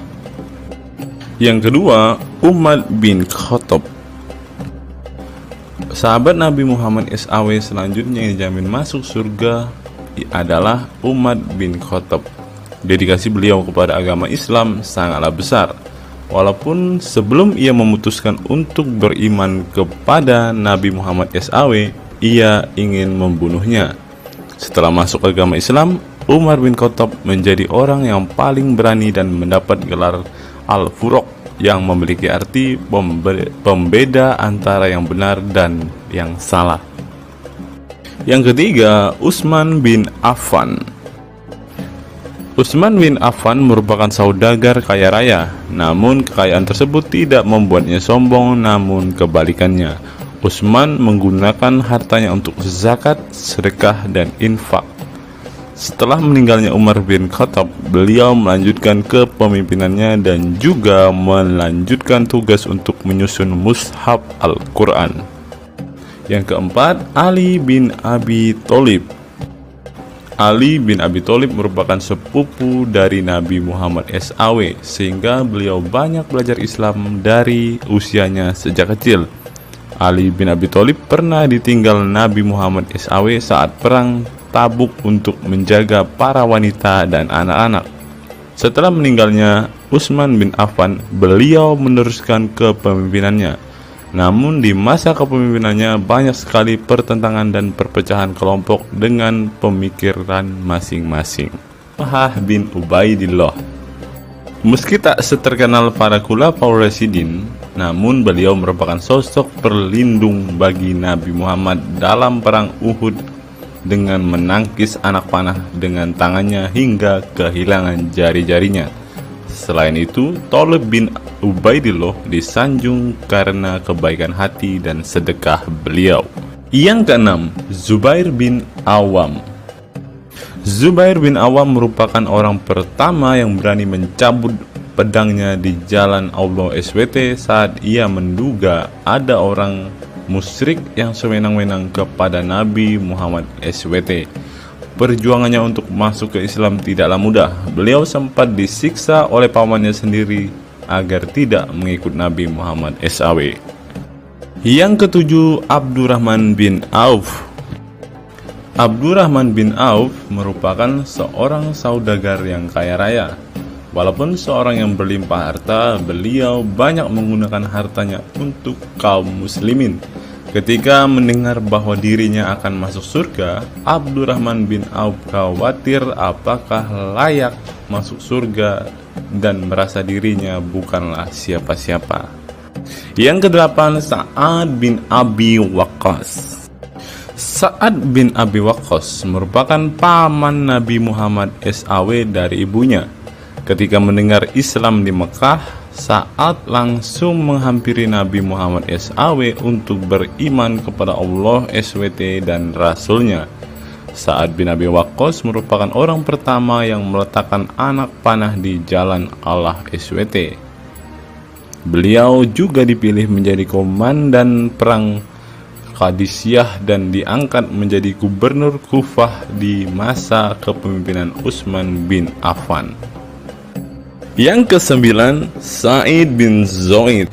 Apabila seseorang yang mampu membuat Umar bin Khattab yang keras bisa masuk ke dalam Islam, beliau adalah Sa'id bin Zaid dan istrinya Fatimah bin Khattab.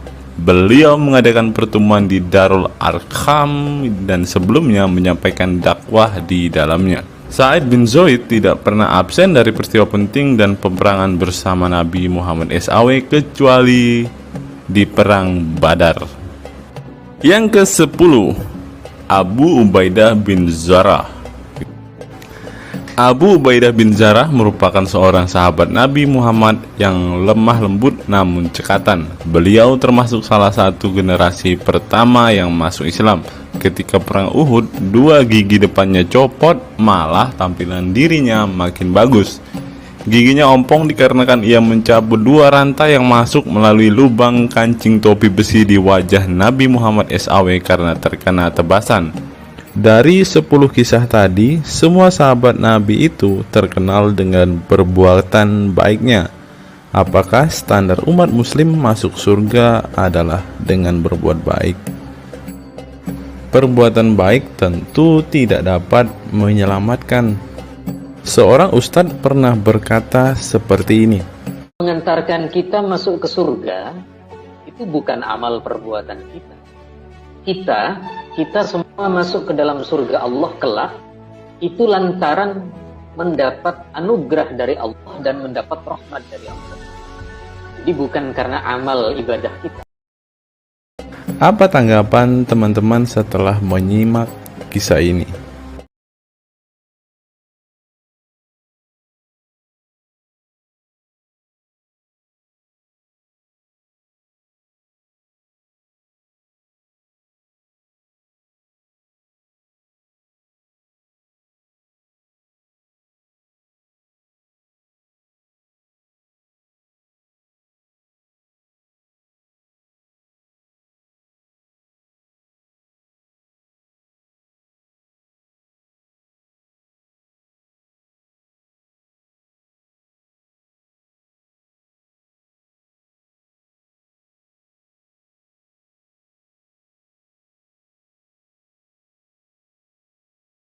Saya teringat dengan satu perkataan seorang ustadz, teman-teman. Ustadz ini mengatakan bahwa memang benar saudara-saudara muslim kita itu hanya suka membaca Al-Quran, suka berbahasa Arab, tetapi pada kenyataannya mereka ini, teman-teman, ternyata adalah orang-orang yang tidak paham sama sekali dengan apa yang mereka baca, teman-teman.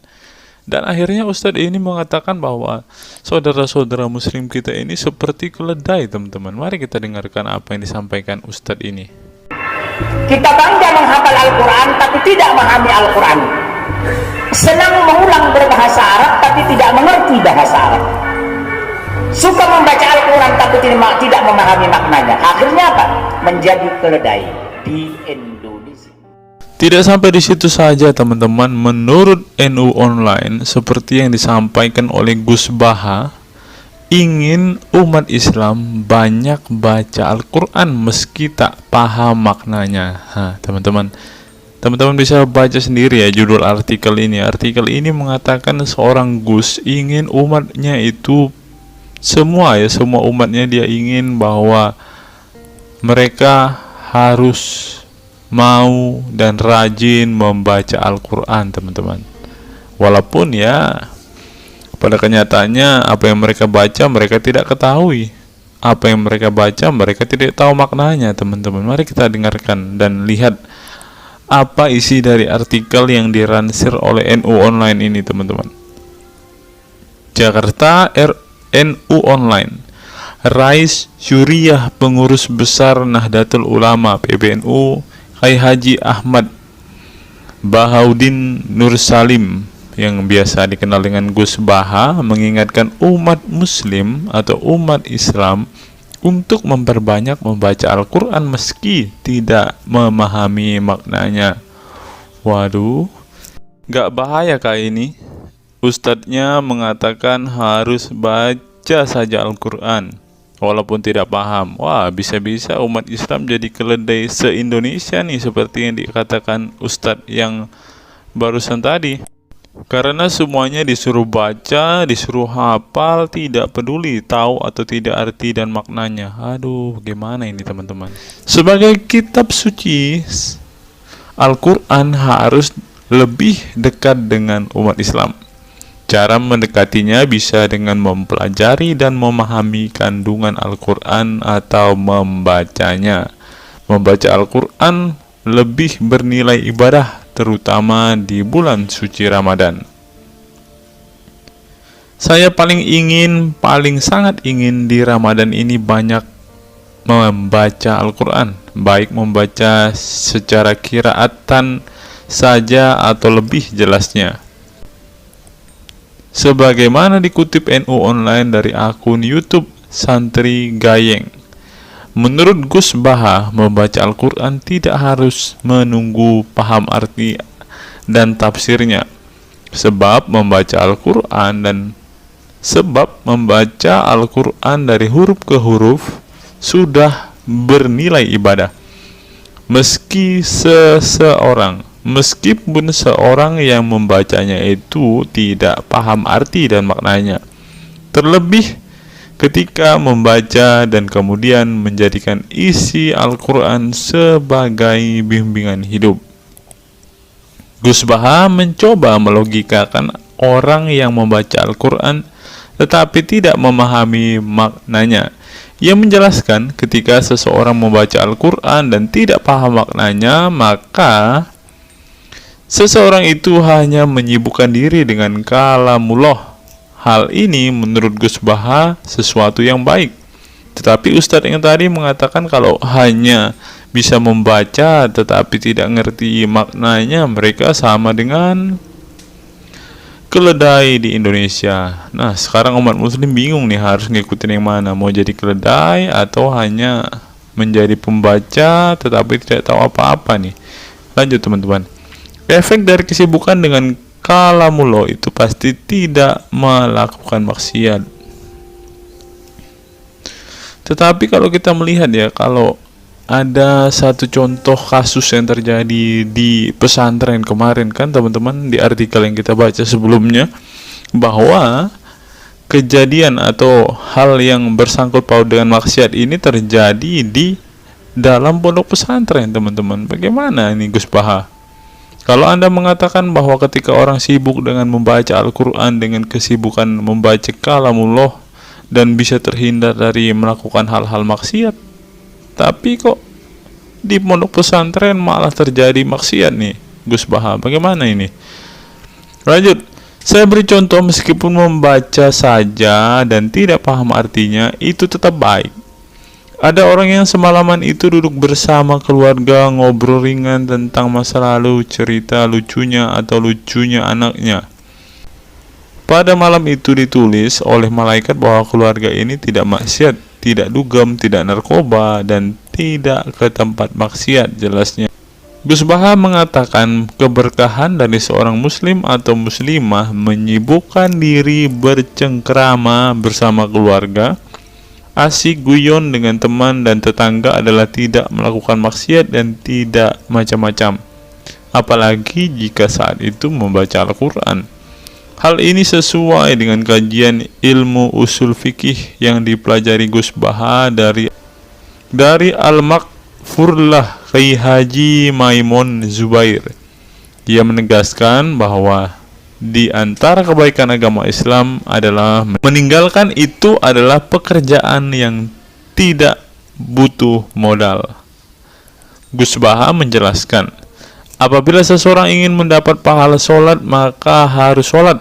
Kalau ingin mendapat pahala haji maka harus haji. Namun ada kebaikan yang tidak perlu modal, yaitu meninggalkan kemungkaran. Caranya cukup meninggalkan hal-hal yang dilarang Allah. Cara meninggalkan kemungkaran bisa dengan bercengkrama dengan keluarga, baca Al-Quran, bercanda dengan teman, dan hal positif lainnya. Sehingga kalau ada orang yang tanya, kenapa baca Al-Quran meskipun tidak paham itu dapat pahala? Satu, karena itu kalamullah. Kedua, sebagai kebaikan itu adalah meninggalkan kemaksiatan. Meninggalkan itu bisa dilakukan dengan hal-hal mudah. Ini pentingnya ngaji. Saya ngaji usul fikih dengan Kai Haji Maemun, abahnya Gus Yasin katanya. Gus Baha mengaku sejak kecil ia sudah terbiasa membaca dan mempelajari Al-Quran, bahkan hingga saat ini. Kebiasaan Gus Baha mempelajari Al-Quran yang berlangsung puluhan tahun ini membuatnya memiliki kecintaan yang mendalam dengan kitab suci yang diturunkan kepada Nabi Muhammad itu. Ia juga membaca banyak literatur klasik maupun modern untuk memahami Al-Quran. Kemudian melakukan diskusi dengan banyak pakar Al-Quran dari berbagai daerah dan negara tentang berbagai tema. Tetapi syukur-syukur bacanya Al-Quran itu paham. Artinya paham sesuai dengan kapasitas masing-masing. Saya mulai kecil hingga sekarang masih ngaji Al-Quran, masih belajar, juga masih terus mencari ilmu. Ucap pengasuh pondok pesantren Tahfidzul Quran LP3 IA Rembang, Jawa Tengah itu. Nah teman-teman, setelah mendengarkan apa yang dikatakan Ustadz Munzir Situmorang dan juga Gus Baha ini, taulah kita sekarang mengapa ketika ada debater-debater Islam yang berdebat dengan saudara-saudara apologet Kristen kita, mereka tidak paham sama sekali dengan Quran mereka, dengan hadis mereka, karena ya seperti ini teman-teman. Membaca Al-Quran, menghafal Al-Quran itu adalah sebuah ibadah bagi kepercayaan mereka teman-teman. Walaupun mereka tidak paham apa yang mereka baca, walaupun mereka tidak mengerti sama sekali apa yang mereka baca teman-teman, yang penting dibaca saja, itu adalah sebuah amal baik. Nah teman-teman, kita belajar bahwa ketika apologet Kristen berdebat dengan para apologet Islam atau dengan para polemikus Muslim, inilah yang terjadi teman-teman. Mereka tidak paham sama sekali ketika mereka ditanya isi hadis dan Qur'annya. Karena pada intinya atau pada kenyataannya, seperti pengakuan dua ustadz ini tadi, bahwa memang benar umat muslim itu hanya senang membaca, hanya suka membaca, hanya suka mengimani, tetapi tidak paham sama sekali dengan apa yang mereka baca dan imani teman-teman.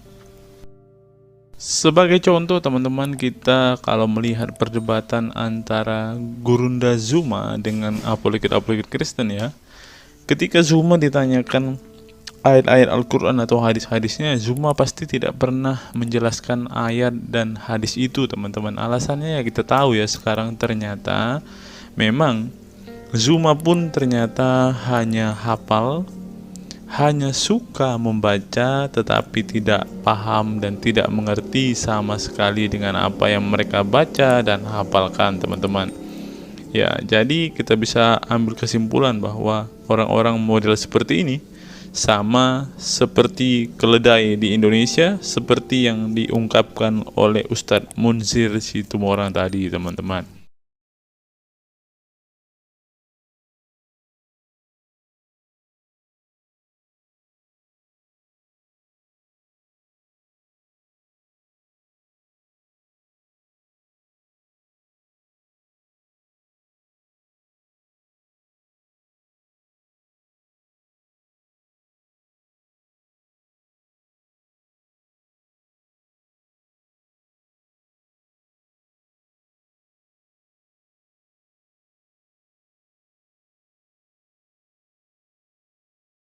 Fenomena pemurtadan dan kelompok Islam radikal.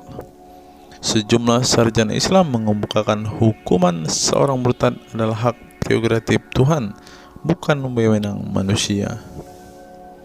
Masalah pemurtadan selalu menjadi isu penting dalam sejarah wacana keislaman. Dalam Islam, tindakan atau sikap seseorang muslim meninggalkan agama Islam, baik dengan perkataan maupun dengan perbuatan, disebut dengan ridah atau irtidad dalam bahasa Arab. Dan orang muslim yang melakukan tindakan ini disebut murtad. Nah, seperti yang dikatakan oleh Yakut tadi teman-teman, dengan mengatakan toa itu seperti gonggongan anjing, dia sudah murtad teman-teman. Itulah sebabnya saudara-saudara muslim menganjurkan dia untuk istighfar dan mengucapkan 2 kalimat syahadat kembali. Lanjut. Seorang dikatakan murtad belum tentu mereka pindah atau konversi ke agama baru.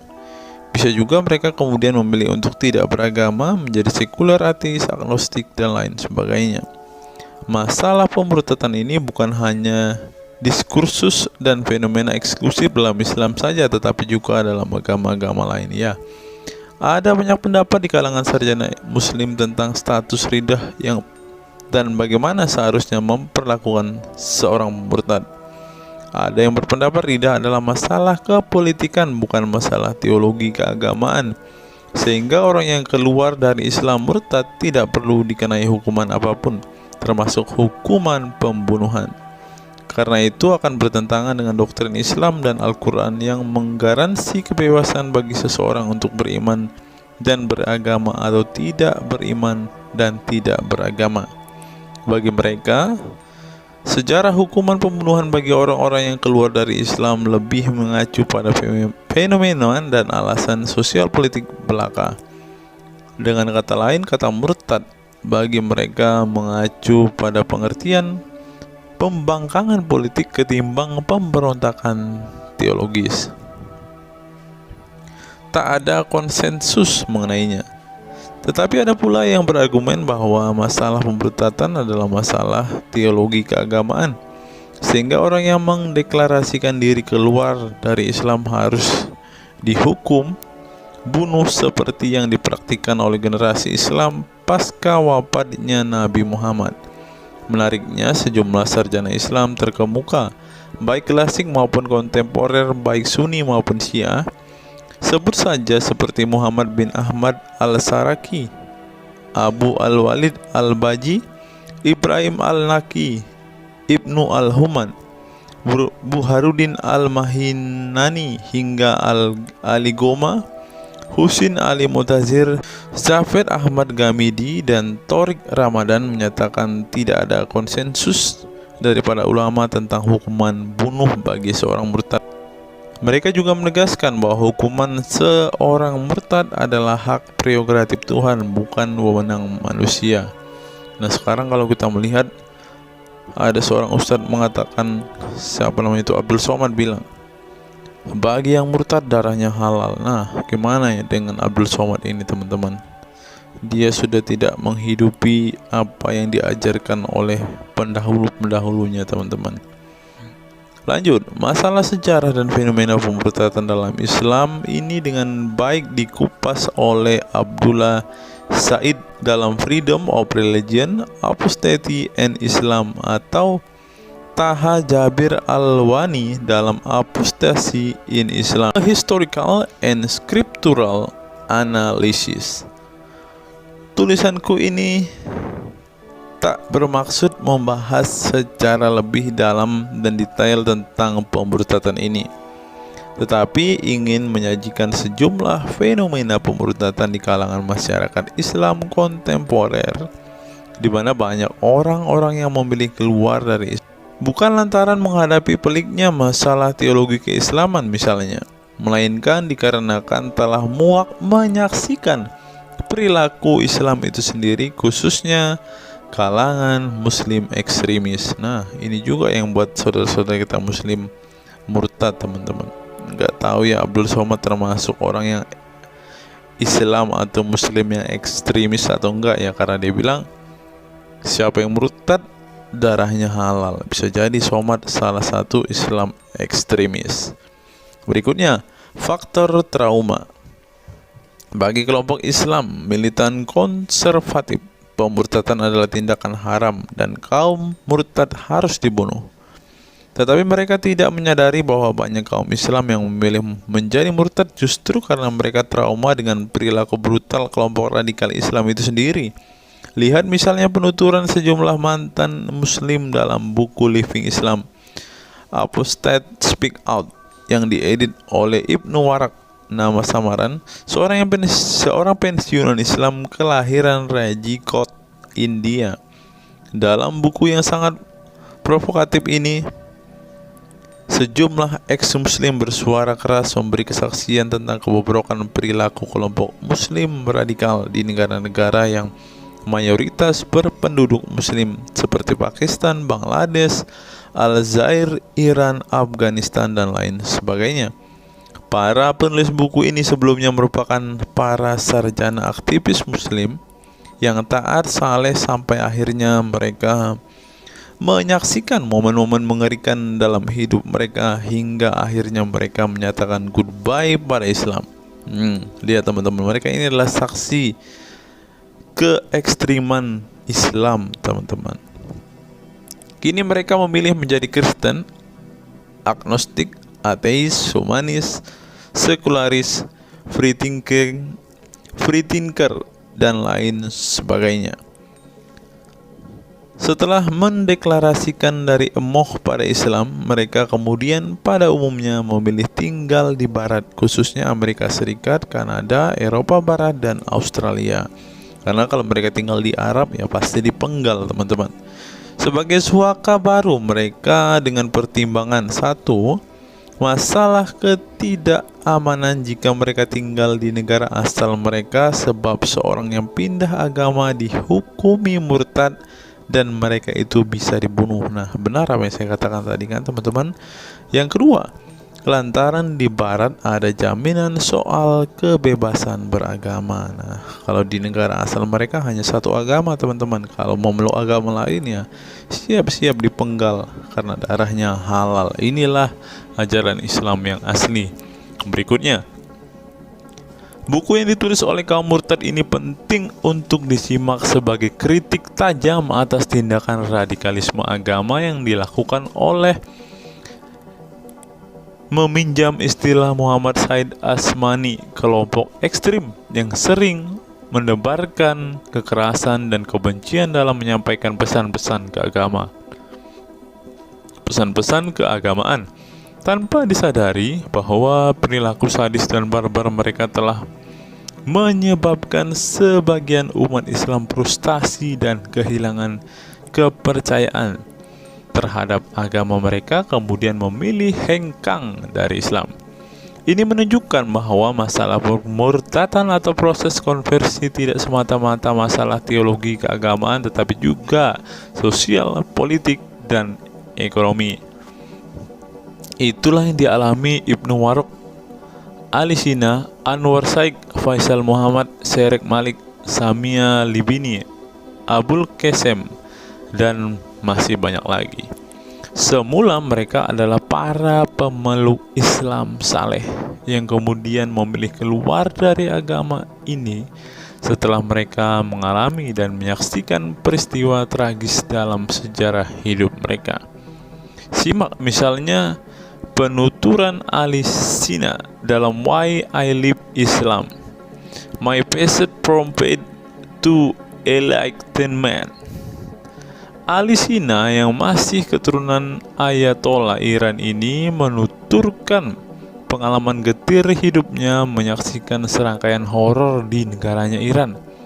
Dia mengatakan sejak Ayatollah Khomeini berhasil menggulingkan diktator Shah Reza Pahlavi pada tahun 1979, segera ia mengganti ideologi sekuler negara dengan ideologi Islami yang tunduk sepenuhnya pada otoritas Khomeini. Masih menurut Ali Sina, alih-alih ingin menegakkan kedaulat Tuhan, dalam praktiknya yang terjadi justru penegak kedaulatan Khomeini, di mana melalui agen rahasianya yang bernama Saza Mene Atelaat, Shifa Amniate Keskharar yang disingkat Shefak. Dia dan para pendukungnya menghancurkan siapapun yang tidak mau tunduk pada otoritas politik keagamaannya, termasuk bekas sekutunya. Maka pada saat Imam Khomeini berkuasa, kata Sina, nyawa pun menjadi sangat murah. Ribuan orang Irak dibunuh sebagai efek perang. Teluk antara Iran-Irak, ribuan pengikut Bahai Faith disiksa dengan tuduhan murtad, dan ribuan penduduk Iran yang menolak otoritas politik dan agama sang imam dipenjara. Nasib kaum perempuan lebih tragis lagi.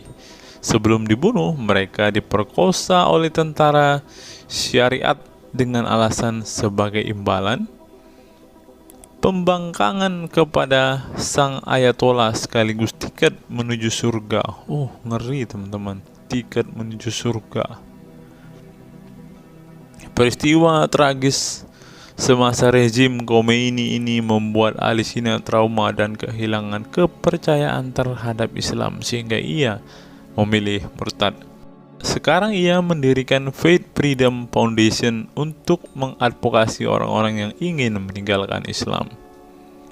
Selain Ali Sina, pengalaman getir juga dialami oleh Abul Qasim Bangladesh, Sherak Malik Pakistan, Anwar Shaikh Pakistan Bertain, Nadia dari Maroko, Samia Libina dari Tunisia, Azad dari India, dan masih banyak lagi.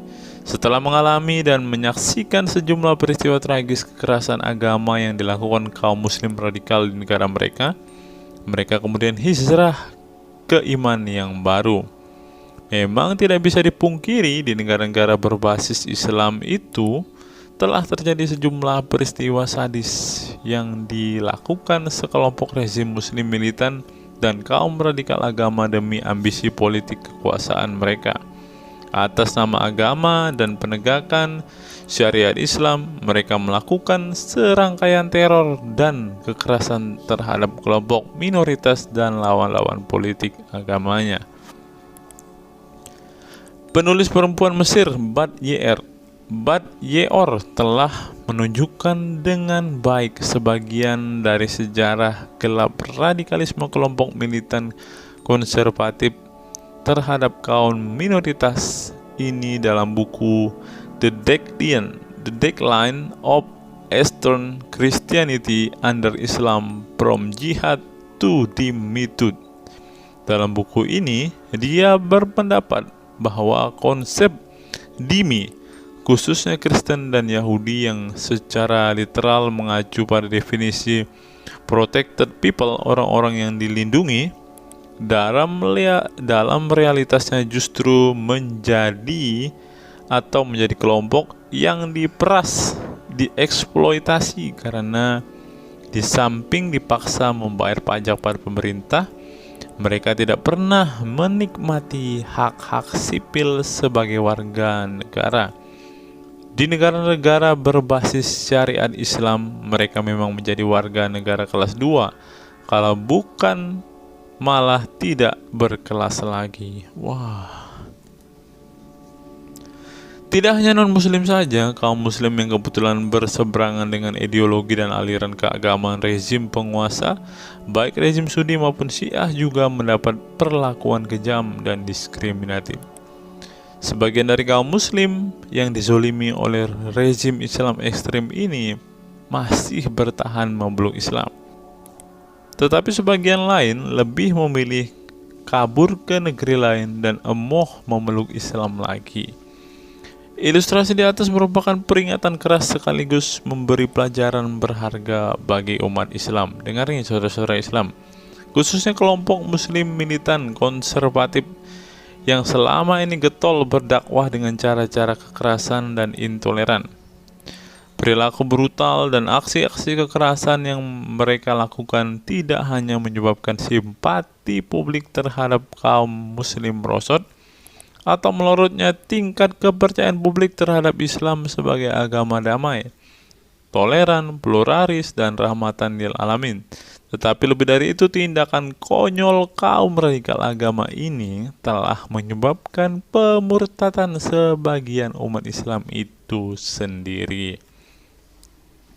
Kedepan kaum muslim harus menebarkan Islam dengan cara-cara damai, santun, dan toleran, bukan dengan tindakan keras, kasar, dan intoleran yang justru merugikan Islam dan kaum muslim itu sendiri. Jika memang Islam itu agama rahmat bagi alam semesta, maka buktikan itu dengan tindakan nyata. Wallahu alam bishawab. Nah, itulah fakta-fakta yang bisa saya sampaikan pada kesempatan hari ini, teman-teman. Kiranya fakta-fakta ini dapat membuat kita semua sebagai umat Kristen semakin bersemangat berdoa, terlebih memberitakan Injil kepada saudara-saudara muslim kita yang benar-benar rindu, yang benar-benar ingin dan haus mendengarkan kabar baik, teman-teman. Karena Alkitab memang mengatakan ada orang-orang yang hatinya sudah tertutup untuk Injil dan mereka tidak akan pernah mendengarkan kabar baik itu. Bagi saudara-saudara muslimku, segeralah murtad, karena sesuai dengan apa yang kita bacakan hari ini, banyak sekali fakta-fakta yang di luar nalar yang bisa menjadi alasan kalian untuk meninggalkan agama Islam.